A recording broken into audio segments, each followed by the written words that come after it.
Halo teman-teman, Assalamualaikum warahmatullahi wabarakatuh. Kali ini saya mau review TV Samsung 32T4501.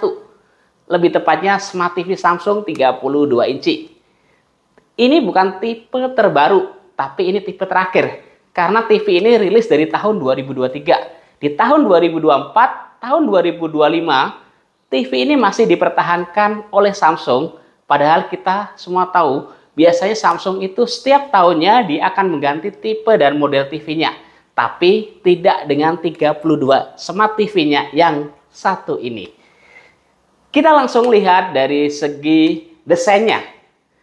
TV ini memiliki desain yang kita lihat elegan, bahkan bisa dibilang mewah seperti TV-TV premium Samsung.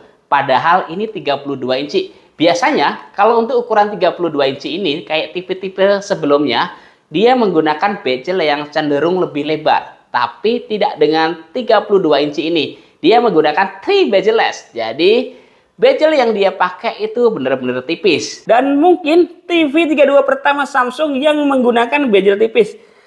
Terkait standnya, TV ini dilengkapi dua stand, ada di kanan dan kiri. Di sisi belakang ada lubang baut bracket dengan VESA 20 x 20 cm.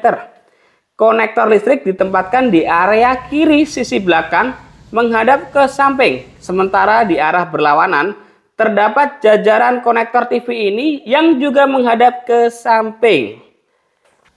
Untuk connectivity-nya, TV ini cukup lengkap.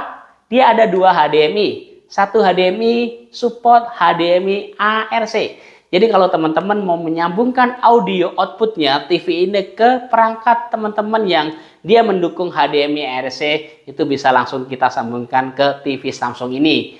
Lalu ada satu USB, satu AV-in RCA, satu digital audio output, satu LAN, dan satu antena.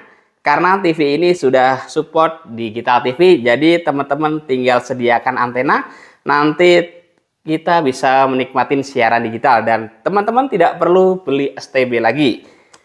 Sekarang ke picture quality dari Smart TV Samsung 32 inci ini.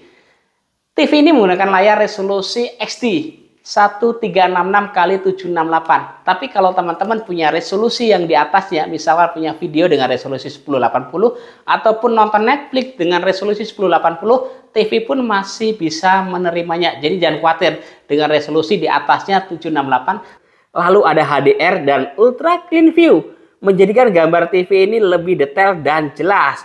Serta teknologi Pure Color-nya, warna gambar TV ini kelihatan seperti aslinya. Jadi teman-teman yang dilihat sekarang ini ya seperti aslinya, benar-benar untuk kualitas gambarnya. Oke teman-teman, sekarang kita mau lihat Smart TV-nya. Samsung menggunakan Smart TV dengan OS Tizen. Dari dulu sampai sekarang pun Samsung masih setia dengan OS-nya, yaitu OS Tizen. Sebenarnya kalau ditanya bagusan mana dengan OS yang lain, misalkan kayak Android, kalau saya jawab sih sebenarnya ya sama-sama bagus. Karena kita nggak mau membandingkan antara OS Tizen dan ataupun Android. Kita mau fokus ke OS Tizen-nya Samsung yang ada di Smart TV ini. Kalau teman lihat, Smart TV Samsung itu sebenarnya secara tampilan mau barangnya yang low end atau mau yang high end, misalkan teman-teman nanti beli yang premium, yang mahalnya, itu secara tampilan akan sama seperti ini. Paling yang membedakan hanyalah remote-nya. Karena kalau yang 32 inci ini masih menggunakan remote yang saya bilang sih masih standar ya. Masih kayak zaman dulu, remote jadul. Dengan remote yang masih banyak tombolnya. Tapi nggak masalah. Biasanya remote-remote seperti ini lebih cocok buat orang-orang tua gunakan ya daripada anak-anak muda. Tapi yang jelas sebenarnya fungsinya hampir sama. Kalau kita lihat remote di sini tombolnya cukup lengkap ya. Ada Netflix, ada frame video, cuman sayang nggak ada YouTube-nya. Kalau di remote ini ada YouTube-nya lebih oke, karena biasanya sih hampir rata-rata yang digunakan di Smart TV itu YouTube ya daripada yang lain. Tapi nggak masalah sih itu, kita bisa langsung ke TV-nya. Jadi kalau teman-teman perhatikan dari Smart TV-nya, sebagus apa sih Smart TV-nya ya? Kita bisa lihat di tampilan Smart TV-nya. Jadi aplikasi yang tersedia secara umum, yang basic itu teman-teman nanti nggak usah download, udah tersedia. Kayak ada Netflix, Prime Video, Disney Hotstar, Apple TV ataupun YouTube itu sudah tersedia. Jadi dari teman-teman nggak usah download di Samsung app-nya, jadi sudah tersedia.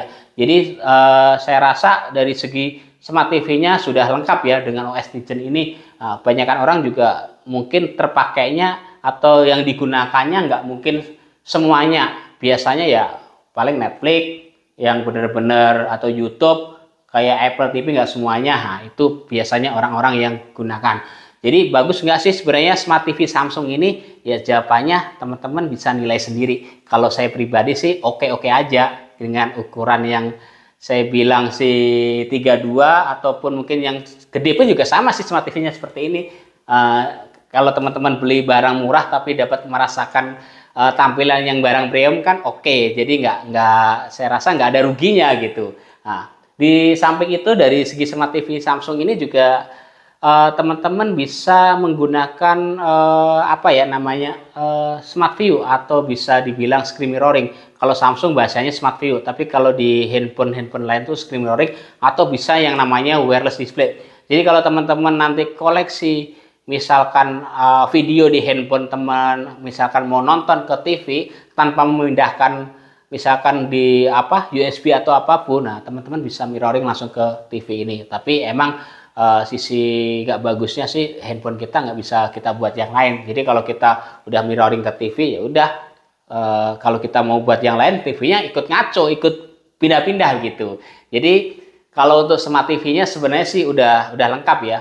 Teman-teman bisa lihat di sini apa yang mungkin teman-teman butuhkan udah tersedia di Smart TV Samsung ini. Jadi saya rasa di video kali ini sudah cukup. Jadi teman-teman yang masih bingung mau beli TV 32T4501 seperti apa ya, mudah-mudahan video ini bisa membantu teman-teman buat memilihnya nanti. Saya rasa cukup. Wassalamualaikum warahmatullahi wabarakatuh.